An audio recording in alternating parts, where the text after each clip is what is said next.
Welcome to the banker lamp. Please enjoy the video. You start by making the system safe.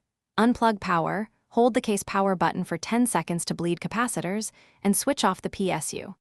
Once done, remove discrete GPU and storage so you can focus on CPU and Dram traces.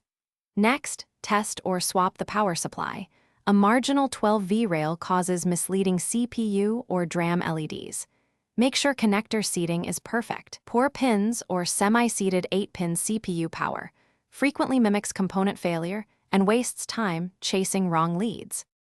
Now you methodically isolate memory versus CPU faults. Remove all DIMM, then insert a single known good stick into the manufacturer's first slot and power on. Repeat per slot. If lights persist, clear CMOS to remove misconfigured memory timings and retry. Meanwhile, inspect the CPU socket and cooler.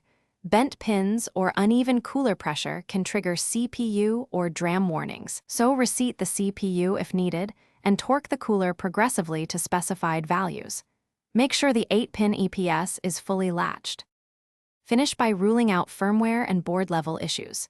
If your board supports USB BIOS flashback, update or reflash the BIOS even with minimal parts installed, because microcode fixes memory training problems.